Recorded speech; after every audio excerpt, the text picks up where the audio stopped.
नमस्कार, आप देख रहे हैं खबरें मध्य प्रदेश में। भूमिका मालविया आपके साथ। धार के कुक्षी में नर्मदा बचाओ आंदोलन की नेत्री समाज सेवी मेघा पाटकर आज पुराने चिकलदा पहुंची, जहां कई दिनों से रेत के अवैध उत्खनन के बारे में सूचना मिल रही थी। मेघा पाटकर के साथ चिकलदा के कई ग्रामीण भी मौके पर पहुंचे और आरोप लगाया कि उक्त स्थान पर कई दिनों से 4 पोकलेन और जेसीबी मशीनों के द्वारा डंपरों को भरकर रेत निकाली जा रही है। वहीं इन डंपर संचालकों ने कई किसानों के खेत की पाइपलाइन फोड़ दी है। रेत माफिया खुलेआम गन लेकर ग्रामीण और किसानों को डराते हैं। अवैध रेत का काला कारोबार खुलेआम धड़ल्ले से कर रहे हैं। यहां पर जब मेघा पाटकर पहुंची तो सभी लोग खदान से भाग खड़े हुए। वहीं मौके पर लाल बत्ती की स्कॉर्पियो व आर्टिका और ट्राले भी खड़े थे। मेघा पाटकर ने कहा कि किस प्रकार नर्मदा के कैचमेंट से रेत निकालना ग्रीन ट्रिब्यूनल के फैसले के खिलाफ है। इस प्रकार खुलेआम रास्तों को तोड़ते हुए रेत निकालना मतलब इसमें खनिज अधिकारियों की भी साठगांठ है। एक तरफ कोरोना महामारी से देश लड़ रहा है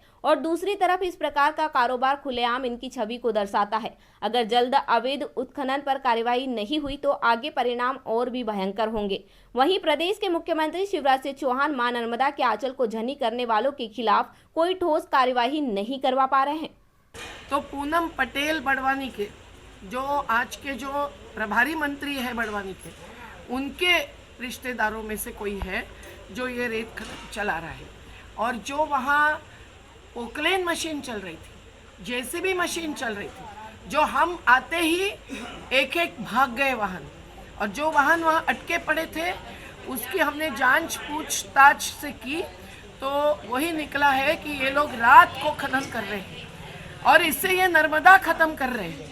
नर्मदा की कैचमेंट में ये रेत खनन कर रहे हैं। सबसे महत्व की बात यह है कि मध्य प्रदेश के उच्च न्यायालय का हमारी केस में 6 मई 2015 के आदेश है कि उसके अनुसार जो भू अर्जित जमीन है सरदार सरोवर की, उसके मालिक कार्यपालन यंत्री है। और कार्यपालन यंत्री जो नर्मदा घाटी विकास प्राधिकरण के हैं, वो अगर ये रेत खनन मंजूर कर रहे हैं या अपने संपत्ति की देखभाल नहीं कर रहे तो क्या इन पर भ्रष्टाचार का आरोप लगाए? ये अन्याय भी कर रहे हैं क्योंकि नर्मदा बर्बाद कर रहे हैं और ये प्रकृति से खिलवाड़ आज कोरोना के वायरस को ला चुकी है। तो और क्या क्या भुगतेगी इस देश की जनता और नर्मदा घाटी की जनता, ये सोचकर इन पर गुनाह दाखिल होना चाहिए। और माइनिंग डिपार्टमेंट हो या रेवेन्यू हो, कलेक्टर, एसपी, पुलिस प्रशासन के, इन सबको उस केस में हमने पार्टी बनाया था। ये पक्षकार थे। एनजीटी की भी ऑर्डर है जिसमें भी केस मैंने चलाई थी। हाईकोर्ट की भी ऑर्डर है। एनजीटी की ऑर्डर 30 मई 2018 की है मेरे ख्याल से।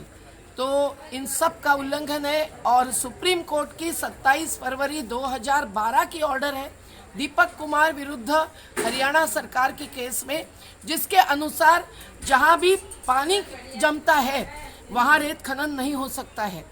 और कुछ भी रेत खनन करना है तो उसके लिए मंजूरी चाहिए पर्यावरण मंत्रालय की, राज्य स्तरीय अथॉरिटी की या केंद्रीय मंत्रालय की। और मंजूरी के बिना एक घमेला भी नहीं उठा सकते हैं रेत का। तो क्या कर रही है मध्य प्रदेश की सरकार? क्या राजनेताओं के सगा संबंधियों को उन्होंने मंजूरी देकर रखी है और नर्मदा को बर्बाद करना और नर्मदा घाटी को बर्बाद करना उन्हें मंजूर है? इस बात का जवाब हमें चाहिए। और ये धार जिले में गांव है और धार जिले के कुक्षी तहसील में है। और वैसे ही धर्मपुरी तहसील, मनावर तहसील के एक एक गाँव में इसी प्रकार से अवैध रेत खनन चल रहा है। अभी कुछ मजदूरों की सेमलदा गाँव में मौत हो गई। हमने सबको खबर की है पर कार्रवाई नहीं हो रही। मजदूरों की जान की तो कीमत ही नहीं है इस देश में। लेकिन खबरों में बस इतना ही। लगातार खबरों के लिए बने रहे खबरें मध्य प्रदेश के साथ।